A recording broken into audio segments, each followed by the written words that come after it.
So good morning guys, और आपके क्रिक exam channel में आप सभी का स्वागत है। तो आज के इस वीडियो में 24 फरवरी के इंपॉर्टेंट करंट अफेयर्स को हम लोग कवर करेंगे। तो हमारा पहला प्रश्न क्या है, हाल ही में किस बैंक ने विश्व HRD कांग्रेस पुरस्कार जीता है? तो आंसर होगा यूनियन बैंक ऑफ इंडिया ने।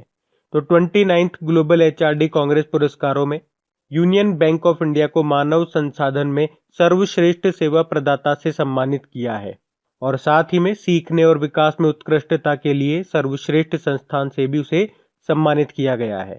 और कल्याण कुमार, जो कि यहाँ के मुख्य महाप्रबंधक हैं, उनको chief human resources officer of the year से सम्मानित किया गया है। यूनियन बैंक ऑफ इंडिया, देखो इसकी स्थापना 1919 में हुई थी, मुंबई में हेडक्वार्टर है। इसके CEO राज किरण रॉय हैं। इसकी tagline good people to bank with होती है। और यूनियन बैंक ऑफ इंडिया में अगर मैं आपसे पूछूं कितने बैंकों का विलय हुआ, तो दो बैंकों का, कॉरपोरेशन बैंक का और आंध्रा बैंक का विलय हुआ था, मर्जर हुआ था। तो ये पॉइंट भी याद रखना। बढ़ते हैं आगे। और हाँ गाइस, देखिए इंडिया के टॉप बैंक एडुकेटर्स एक बार फिर से अनअकैडमी पर आपके लिए ला रहे हैं कुछ टॉप और अल्टीमेट बैचेस। वैसे तो अनअकैडमी का हर बैच कंडक्ट किया जाता है आपकी बैंक की हर परीक्षा की तैयारी को और भी ज्यादा मजबूत करने के लिए। तो जैसे कि SBI क्लर्क परीक्षा की तैयारी कर रहे स्टूडेंट्स के लिए आ रहा है एक्सिलरेटर बैच, आशीष अरोड़ा और निमिषा बंसल जैसे टॉप एडुकेटर के साथ। और रणविजय बैच आ रहा है आपकी सेट परीक्षा की तैयारी को और भी ज्यादा मजबूत बनाने के लिए। SBI और IBPS PO की परीक्षा की तैयारी कर रहे स्टूडेंट्स के लिए आ रहा है स्पेशल टारगेट बैचेस। और जो IBPS का बैच है वो तमिल में भी कंडक्ट किया जाएगा। SBI के सभी एग्जाम्स के लिए आ रहे हैं स्पेशल फाउंडेशन बैचेस। तो ये सब बैचेस आपको मिलेंगे अनअकैडमी पर, जहां पर आप अपने फेवरेट टीचर के साथ अपने घर से अपने पर्सनल शेड्यूल के हिसाब से पढ़ सकते हैं। तो अनअकैडमी की हर क्लास आप लाइव, नहीं तो बाद में रिकॉर्डेड सेशन के द्वारा उसे अटेंड कर सकते हैं। और अगर आप चाहो तो क्लास को डाउनलोड करके ऑफलाइन में बाद में उसे देख सकते हो। और आप लाइव क्लासेस में आस्क अ डाउट फीचर के द्वारा टीचर से अपने डाउट क्लियर भी कर सकते हैं। इसके अलावा आप लाइव क्विजेज और टेस्ट सेशंस भी अटेंड कर सकते हैं, जहां पर आपको अपनी लाइव रैंकिंग भी देखने को मिलेगी। तो अनअकैडमी पर टोटल 12+ लैंग्वेजेस में क्लासेस कंडक्ट होती है।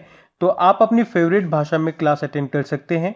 आप अपने टीचर के साथ इंटरेक्ट कर सकते हैं, लाइव पोल में पार्ट ले सकते हैं। ये सभी फीचर आपको मिलेंगे एक ही प्लेटफॉर्म पर, एक ही सब्सक्रिप्शन के साथ। तो आज ही सब्सक्राइब करें अनअकैडमी पर और इन सभी बेनिफिट्स का लाभ उठाइए। अगर आप मेरा कोड यानी कि क्रेक एग्जाम 10 जो कोड है उसे यूज करेंगे, आपको इंस्टेंट 10% का डिस्काउंट भी मिलेगा। इसके अलावा आपको सभी बैचेस की लिंक आपको नीचे डिस्क्रिप्शन में मिल जाएंगी, तो वहां से आप उसे एक्सेस कर सकते हैं। अभी हम बढ़ते हैं आगे। फिर है, हाल ही में किस देश ने महिलाओं को सशस्त्र बल में प्रवेश की अनुमति दे दी है? तो आंसर होगा सऊदी अरब ने। तो अभी हाल ही में सऊदी अरब ने महिलाओं के लिए सशस्त्र बल में प्रवेश की अनुमति दे दी है, जिसका उद्देश्य है देश में महिलाओं के अधिकारों को बढ़ाना। अब बात सऊदी अरब की है, तो ये रहा मैप में सऊदी अरब। देखो इसकी कैपिटल रियाद है। रियाद में अभी आपको याद होगा नवंबर 2020 में G20 समिट हुई थी। और G20 समिट भारत इसकी मेजबानी कब करेगा, किस वर्ष में? तो याद रखना 2023 में। 2021 में तो इटली करेगा, 2022 में अब इंडोनेशिया करेगा, 2023 में भारत और 2024 में ब्राजील करेगा, ये याद रखना। इसकी करेंसी सऊदी रियाल है। किंग है मोहम्मद बिन सलमान अल सऊद। अभी मनोज मुकुंद नरवणे, ये यूनाइटेड अरब अमीरात और सऊदी अरब जाने वाले ये पहले भारतीय सेना प्रमुख बने थे, याद रखना। और अभी सऊदी अरब ने 0 सड़कें, 0 कारें और 0 कार्बन उत्सर्जन वाले शहर को लॉन्च करने की घोषणा की, और उस शहर का नाम द लाइन होगा, ऐसा घोषणा की है। उसके अलावा भारत और सऊदी अरबिया के बीच में पहली बार एक एक्सरसाइज होगा, कहाँ पे? सऊदी अरब में ही होगा। तो ये भी याद रखना। पढ़ते आगे। फिर है, हाल ही में RBI ने साइबर फ्रॉड पर जागरूकता अभियान में किसे शामिल किया या किसके साथ समझौता किया? तो आंसर होगा वायरस। तो अभी RBI ने बढ़ती साइबर धोखाधड़ी और ऑनलाइन वित्तीय लेन देन में आई कई गुना तेजी के बीच लोगों को जागरूक करने के लिए पंजाबी रैपर हैं वायरस, उनके साथ समझौता किया है। और इस अभियान में वायरस का जो लोकप्रिय गीत है बम बोले, उसे भी शामिल किया गया। और इसी तरह आपको याद होगा RBI ने 2016 से ही सोशल मीडिया अकाउंट पर RBI कहता है अभियान भी चला रखा है। अब बात RBI की है तो इसके बारे में जान लो। देखो, आरबीआई की स्थापना हुई थी 1 अप्रैल 1935 को, मुंबई में हेडक्वार्टर है। वर्तमान में गवर्नर हैं शक्तिकांत दास, जो कि 25वें नंबर के हैं। गवर्नर से 2-4 क्वेश्चन मैं आपको बताता हूँ। पहले ब्रिटिश गवर्नर का नाम कई बार एग्जाम में पूछा जा चुका है, ऑसबॉर्न स्मिथ है। और पहले इंडियन गवर्नर का नाम सीडी देशमुख है। यहाँ के पूर्व गवर्नर हैं उर्जित पटेल, जो भी न्यूज में थे। इन्होंने एक बुक लिखी है, overdraft saving the Indian saver. और आरबीआई के सबसे कम समय तक के लिए गवर्नर रहे थे अमिताभ घोष, जिनका निधन हो गया अभी। मात्र 21 दिनों के लिए ये गवर्नर थे, 16वें नंबर के थे। और पूर्व डेप्यूटी गवर्नर का नाम भी याद रखो, विरल आचार्य। इन्होंने भी एक बुक लिखी है, quest for restoring financial stability in India. और आरबीआई ने अमिताभ बच्चन को ग्राहक जागरूकता अभियान के लिए चुना था। और यहाँ के नए डेप्यूटी गवर्नर बने थे एम राजेश्वर राव। वैसे 4 डेप्यूटी गवर्नर होते हैं, बाकी 3 कौन है? एम के जैन, बीपी कानूनगो और माइकल देवव्रत पात्रा। अभी आरबीआई ने फाइनेंशियल लिटरेसी वीक भी मनाया था 8 से 12 फरवरी तक, जिसकी थीम थी credit discipline and credit from formal institution. अभी महाराष्ट्र के कोल्हापुर में जो शिवम सहकारी बैंक है, उसका लाइसेंस भी रद्द कर दिया आरबीआई ने। उससे पहले ये महाराष्ट्र के ही वसंत दादा नगरी सहकारी बैंक का लाइसेंस भी रद्द कर चुका है। सुभद्रा लोकल एरिया बैंक हो गया, सीकेपी कोऑपरेटिव बैंक हो गया और कराड़ जनता सहकारी बैंक, इन सबके लाइसेंस रद्द कर दिए आरबीआई ने। और आप याद रख लो, देखो भारत का पहला सहकारी बैंक है एक शिवालिक मर्केंटाइल कोऑपरेटिव बैंक, जिसे आरबीआई ने स्मॉल फाइनेंस बैंक का भी दर्जा दिया था। बढ़ते आगे। फिर हाल ही में किस देश ने टीकाकरण प्रमाण पत्र वाले लोगों के लिए ग्रीन पास लॉन्च किया है? तो आंसर होगा इजराइल ने। तो इजराइल ने कोरोना वायरस ग्रीन पास सिस्टम को शुरू किया है। इसमें लोगों को सार्वजनिक सुविधाओं का उपयोग करने के लिए टीका लगाया गया है। और रविवार को कोविड-19 टीकाकरण इजराइल में एक तरह का स्टेटस सिंबल है। इसका मतलब ये हो गया सीधा सा, अगर आपके मतलब टीका लग रहा है कोरोना वायरस का, तो आपके पास एक सर्टिफिकेट होगा, प्रमाण पत्र होगा। और जिसके पास वो सर्टिफिकेट होगा, वो सार्वजनिक सुविधाओं का उपयोग बढ़िया आराम से कर पाएगा, जैसे कि जिम हो गया, स्विमिंग पूल, होटल, मनोरंजन स्थल, वहां पे वो जा पाएगा, उनको प्रवेश की अनुमति होगी। अब बात इजराइल की है, तो ये रहा मैप में इजराइल। देखो, इजराइल की कैपिटल जेरूसलम है, करेंसी है इजरायली न्यू शेकेल, प्रधानमंत्री हैं बेंजामिन नेतन्याहू। अभी आपको याद होगा, इजराइल में एक सड़क का नाम रविंद्रनाथ टैगोर जी के नाम पे रखा गया था। और जनवरी में भारत और इजराइल ने medium range surface to air missile का सफल परीक्षण भी किया था। उसके अलावा मेघालय सरकार ने सेंटर फॉर एक्सीलेंस की स्थापना के लिए इजराइल के साथ समझौता किया था। और उत्तर प्रदेश सरकार ने बुंदेलखंड में जल संकट को हल करने के लिए इजराइल के साथ समझौता किया था। बढ़ते हैं आगे। फिर अगला प्रश्न है, कार्बन वॉच एप्लीकेशन लॉन्च करने वाला पहला राज्य या यूनियन टेरिटरी कौन सा बना? तो आंसर होगा चंडीगढ़। तो अभी हाल ही में चंडीगढ़ ने कार्बन वॉच मोबाइल एप्लीकेशन को लॉन्च किया है। और इसी के साथ ऐसा करने वाला वो देश का पहला यूनियन टेरिटरी, केंद्र शासित प्रदेश बन गया। तो इस एप्लीकेशन का उद्देश्य है कार्बन उत्सर्जन के हानिकारक प्रभावों के बारे में लोगों को जागरूक करना। तो ये जो एप्लीकेशन है, ये इस बात की जांच करेगा कि आपने दिन भर में अपने खुद के व्हीकल से कितना कार्बन पैदा किया है। और चंडीगढ़ से आपको याद होगा, ये देश का पहला एम्यूटी क्लिनिक स्थापित किया गया चंडीगढ़ में ही। बढ़ते आगे। फिर हाल ही में किस भारतीय राज्य विधानसभा में लगभग 60 वर्षों के बाद राष्ट्रगान बजाया गया? तो आंसर होगा नागालैंड। तो नागालैंड को राज्य का दर्जा मिलने के बाद लगभग 60 साल के बाद पहली बार नागालैंड राज्य विधानसभा के अंदर राष्ट्रगान बजाया गया है। देखो, नागालैंड की जो स्थापना है ना, या ऐसे यूं कह दें कि नागालैंड को 1 दिसंबर 1963 को राज्य का दर्जा मिला था। और इस तरह से ये भारतीय संघ का 16वां राज्य बना था। वैसे तो देखो, राज्य की विधानसभाओं में राष्ट्रगान को बजाना कोई अनिवार्य, कोई कंपलसरी, मैंडेटरी नहीं है। वैसे आमतौर पर कई और भी राज्य हैं जो इस प्रथा का पालन करते हैं। देखो, नागालैंड की कैपिटल कोहिमा है, मुख्यमंत्री हैं नेफ्यू रियो और गवर्नर हैं आर.एन. रवि। फिर है महिलाओं को पति की पैतृक संपत्ति में अधिकार देने वाला देश का पहला राज्य कौन सा बना? तो आंसर होगा उत्तराखंड। तो अभी उत्तराखंड के जो मुख्यमंत्री हैं त्रिवेंद्र सिंह रावत, उन्होंने महिलाओं को पति की पैतृक संपत्ति में स्वामित्व का अधिकार देने के लिए अध्यादेश लाने की घोषणा कर दी है। और ऐसा करने वाला ये पहला राज्य बन गया उत्तराखंड।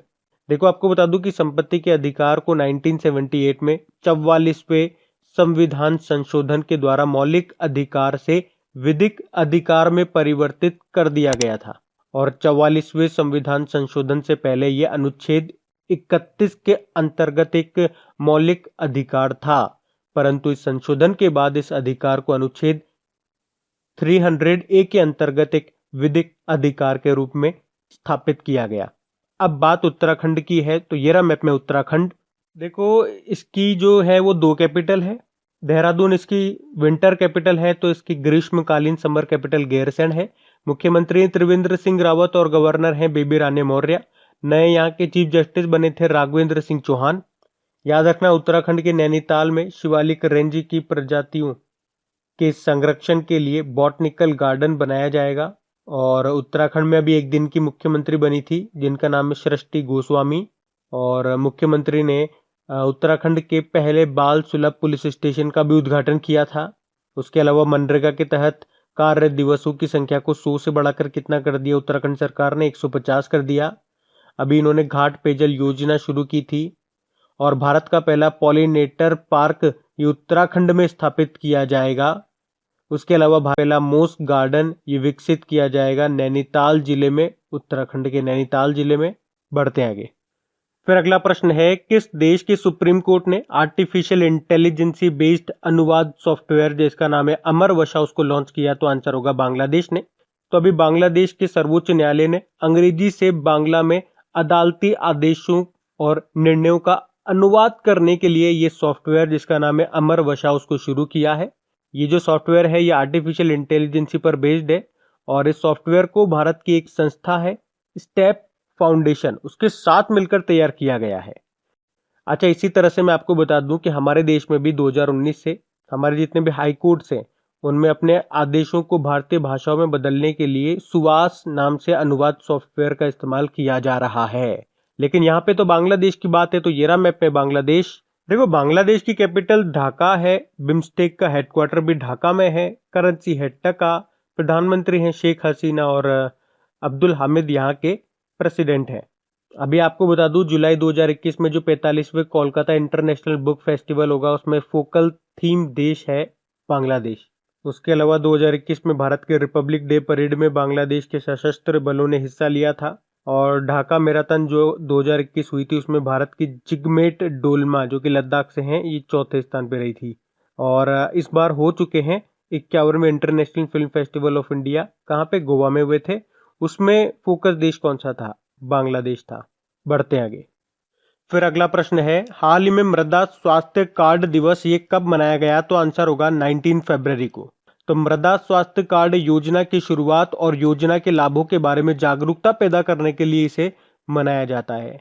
एक्चुअली में प्रधानमंत्री नरेंद्र मोदी ने 19 फरवरी 2015 को राजस्थान के सूरतगढ़ में मृदा स्वास्थ्य कार्ड योजना शुरू की थी।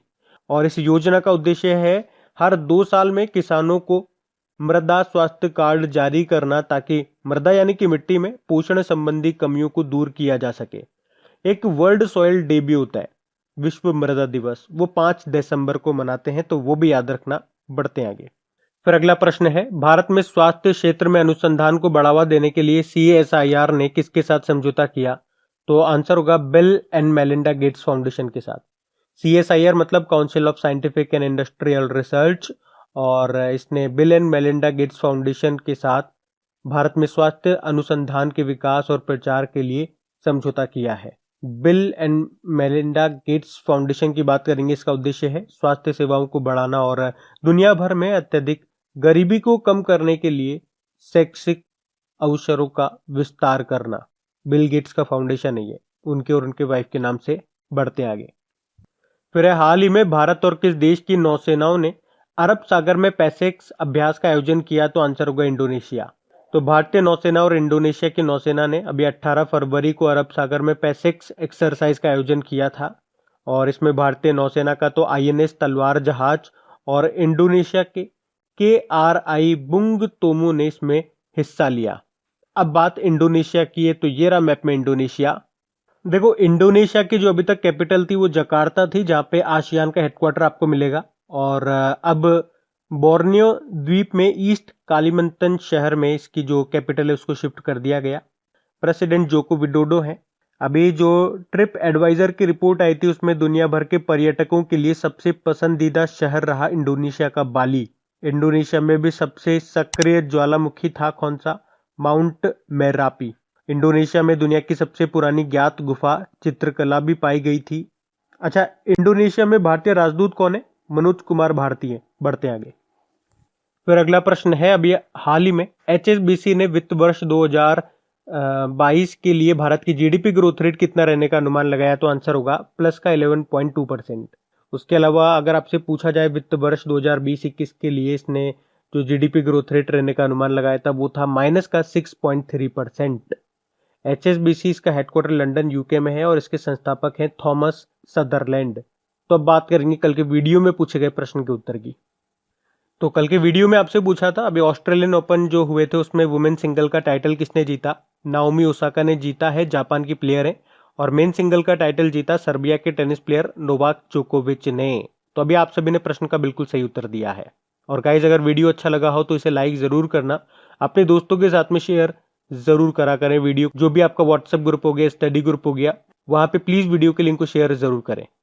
तो गाइज, इन सभी क्वेश्चंस का क्विज बना करके मैंने एप्लीकेशन पे अपलोड कर दिया है। तो अगर आपने वीडियो बिल्कुल ध्यान से देख लिया है तो वहां जाइए और इन सभी क्वेश्चंस का आप प्रैक्टिस लगा लीजिए, ताकि ये सारे क्वेश्चंस आपको अच्छी तरीके से याद हो जाए। और जो नए स्टूडेंट इसे पहली बार देख रहे हैं, आपको बता दूं कि क्विज में अब रैंकिंग फीचर भी ऐड हो चुका है।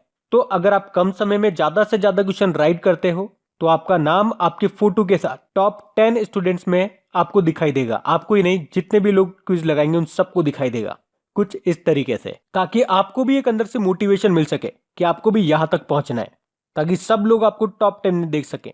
और वैसे भी आप तो आपके इन करंट अफेयर्स का रिवीजन करवाने के लिए मैं इसका ऑडियो भी तैयार कर रहा हूं। तो दिन में 4 से 5 मिनट निकाल करके वो आप ऑडियो सुन लीजिए, ताकि आपका इन करंट अफेयर्स का फिर से रिवीजन हो जाए। क्योंकि आपको पता है चीजों को पढ़ना इंपॉर्टेंट है, लेकिन समय समय पर उनका रिवीजन करना बहुत ज्यादा जरूरी है। रिवीजन नहीं करोगे तो वो सारी चीजें आप भूल जाओगे। तो आप ही के लिए मैं इसका रिवीजन ऑडियो तैयार कर रहा हूं। तो उस ऑडियो का लिंक मैंने नीचे डिस्क्रिप्शन में दे दिया है, वहां जाकर के आप मुझे फॉलो कर लीजिए। और फॉलो करने के बाद में पास में जो बेल आइकन आएगा आप उसे जरूर दबा लेना, ताकि जब भी मैं ऑडियो अपलोड करूं उसका नोटिफिकेशन आपको मिल सके। और एप्लीकेशन अगर अभी तक आपने डाउनलोड नहीं किए तो उसका लिंक भी आपको नीचे मिल जाएगा। वहीं पे आपको क्विज, वीडियो, PDF सब मिल जाएंगे। तो इस प्रश्न का उत्तर आता है तो कमेंट बॉक्स में जरूर टाइप करिए। चलिए अब मिलते हैं करंट अफेयर्स के रिवीजन वीडियो में। Thank you guys.